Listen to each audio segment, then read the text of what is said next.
Prime Minister placed a four proposal at a high-level meeting of UN to overcome food, energy, financial crisis.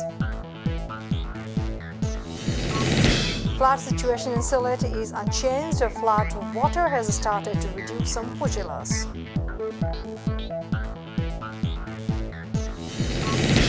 Heat wave is likely to abate across the country as the rainfall may occur over the four regions, predict Mytv. And 3 people were killed as a train crashed into a pickup truck in Bengali-language of Gazipur this morning.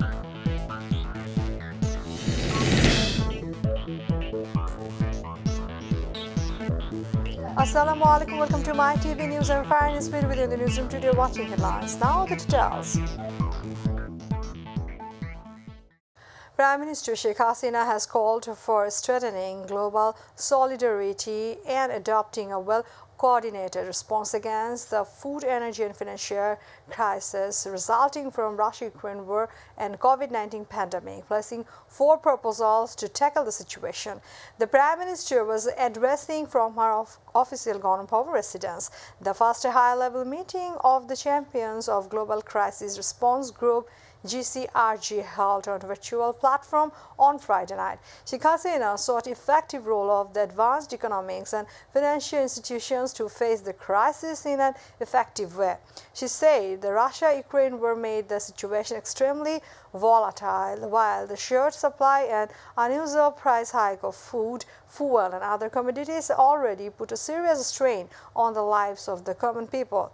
The LDCs and CIDs are bearing the heaviest burden here and they need immediate and targeted support measures to overcome this situation, added Prime Minister Sheikh Hasina.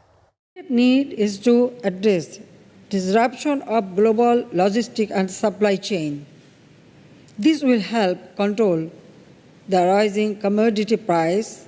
There must also be targeted international support to revitalize global trade and export earnings, especially of the LDCs and other vulnerable countries.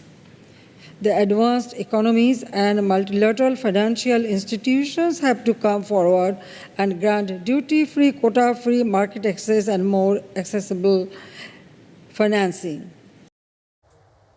Flood water has started to reduce in some pugilas of Zilla, but thousands of people are still around here and many did not return to their homes due to unrushed water from the hills. The Kushiara and Shurma rivers are flowing over the danger level, and in Bergman near the Trigang Mohona of Jakiganj has collapsed. The flood situation has worsened in the area, rendering thousands of people trapped in the water. Mytv said the flood situation will improve further. It does not rain more. Flood water has inundated many upogilas and low-lying areas.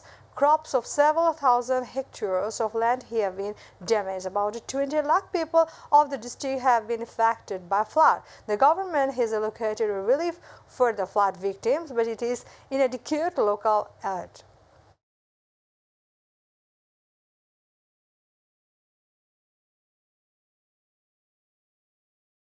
As per the latest weather trends, the Met Office has predicted that the heat wave is likely to abate across the country as the rainfall may occur over the 4 regions of the country due to low pressure in the sea. As strong winds from the Bay of Bengal, about 80 kmph, are expected to trigger thunderstorm activity and rainfall over the next 24 hours. In addition, the daytime temperature may decrease by 1 to 2 degrees Celsius across the country. The Meteorological Office gave us such a forecast today.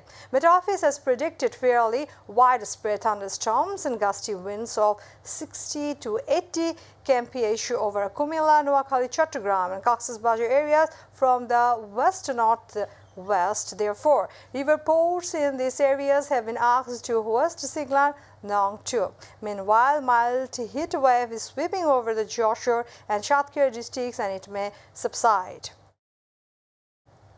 3 people were killed as a train crashed into a pickup truck in a Kaliganj upazila of Gazipur on Saturday morning. The deceased pickup van driver Jakir, his assistant Miridul Hussain and food vendor Mohsin, who was also in the vehicle. According and Arikola railway station master, the Naranganj-bound pickup and the Dhaka-bound Prabhati Express collided at an unnamed level crossing in the Nalchat area. The four-wheeler got blown away in the impact and fell into a ditch, leaving a jockey, Mridul and Mohsin, dead on the spot. Their bodies would be sent to the morgue of Noshindi Shodar Hospital for autopsy.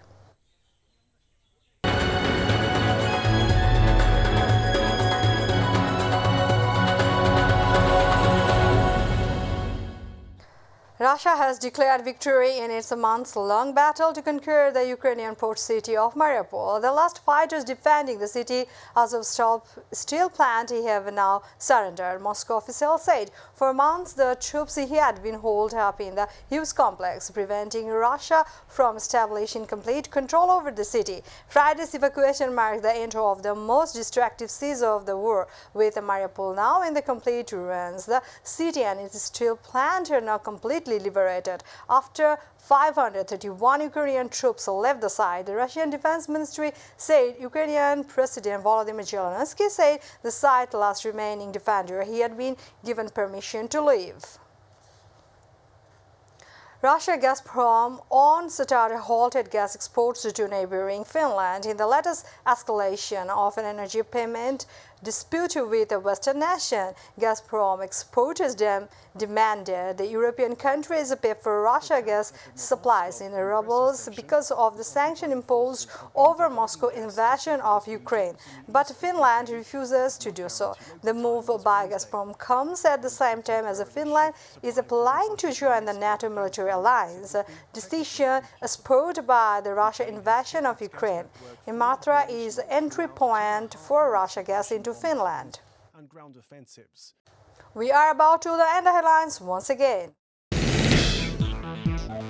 Prime Minister placed 4 proposals at the high-level meeting in UN to overcome food, energy, financial crisis. Flood situation in Zilla is unchanged. Flood water has started to reduce some upojilas.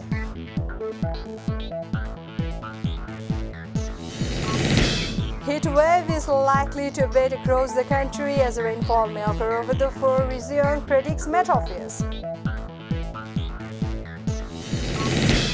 And 3 people were killed as a train crashed into a pickup truck in Kaliganj, Upachil of Gazipur this morning.